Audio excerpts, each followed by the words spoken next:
Invasion, Part 3. The DC TV crossover is officially over, and we're going to talk full spoilers about what we thought of this episode. Now, if you watched our conversation 2 episodes ago, Joshua and I were really into the Flash episode.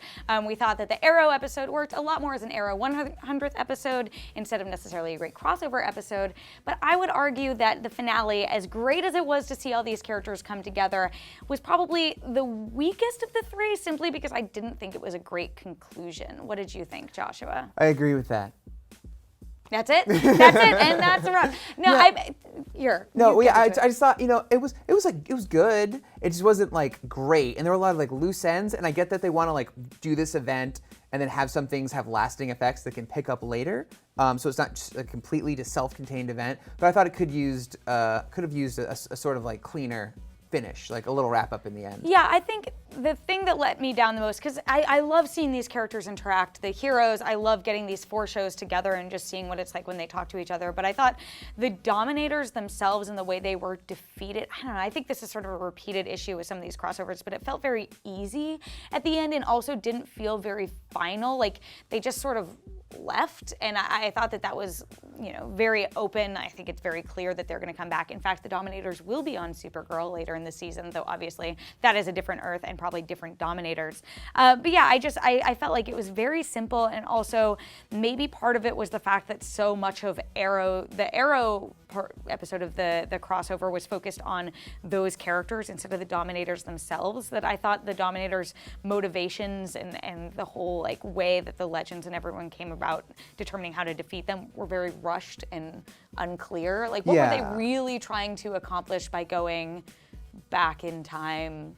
And what did Cisco really change, or was that always the thing that happened? Yeah, you're hitting on like a couple big issues. Yeah. Well, let's just start with the time travel thing. I thought it was like, let's just go time travel. And Cisco, who lost his brother because of Barry's wayward time traveling, like Flashpoint, Cisco's just like, yeah, let's do time travel. Yay, isn't this exciting? And then he goes back, and of course he has the moment at the end where he's like, oh, I just did what Barry did, and I changed the timeline, and he ends up forgiving Barry.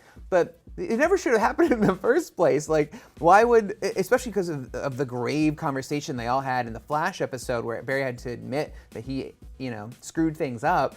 Why wouldn't they have group conversation and be like, well, let's really suss this out? And I know the Legends time travel like every episode. They've made it very clear they are not time masters. And yeah, but I feel like there should have been a more like conversation about like, should we actually time travel, and what are the dangers of us messing this up? But I guess they have their backs against the wall. Yeah, and I mean, I guess they always sort of get in trouble. Like Felicity and Cisco were supposed to stay on the ship. Mm-hmm. And I did buy that like Felicity and Cisco were just so excited about the idea of time traveling that they would want to go and do this.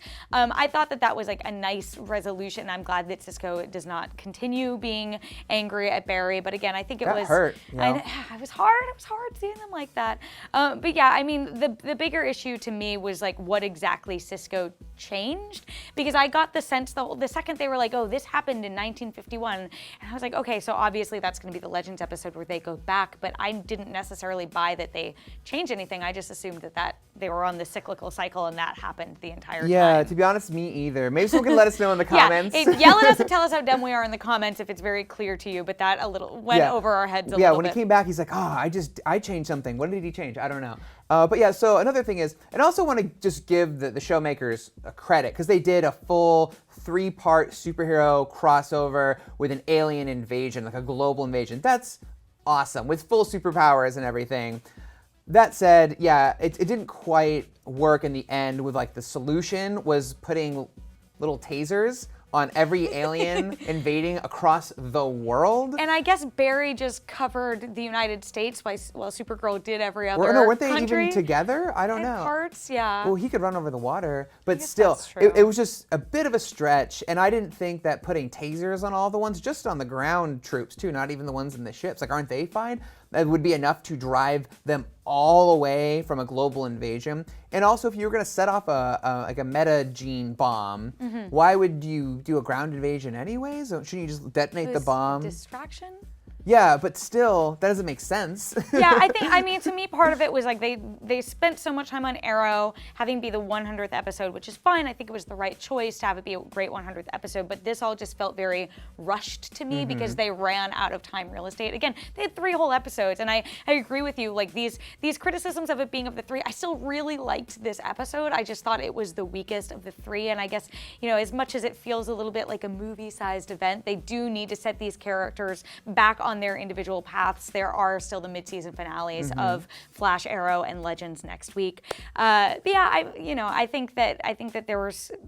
This is sort of a through line. I think they've haven't really stuck the landing with their big villains in a couple of the shows. Like I think the showdown with Damien Dark last season was really unsatisfying. I wasn't crazy about Vandal Savage, but if we're gonna get these incredible heroes, which I thought we really saw the heroes of all these shows highlighted in these 3 episodes, and the villains are gonna be weak, then whatever. That is the price I need to pay for enjoying these shows. And Firestorm got to use his transmutation powers, which I don't even remember the last time we saw that, if we've ever seen that. He usually just flies in flames. Yeah, he's essentially like the Human Torch, right? Right. Kind of making Mick a little redundant with his gun. He can't even fly. Yeah, he can't fly. But yeah, for him to like transmute that bomb into water, I thought that was like a cool feat for him to pull off.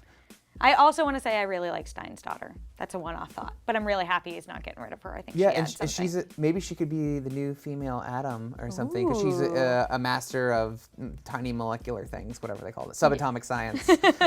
Just whip that one out. So across the board, we did like the crossover. We thought the Legends episode was the weakest of the 3. Do you completely disagree? Do you totally understand the things that we thought were a little bit confusing in this episode? Let us know in the comments below. And for all things DC TV, keep it here at IGN.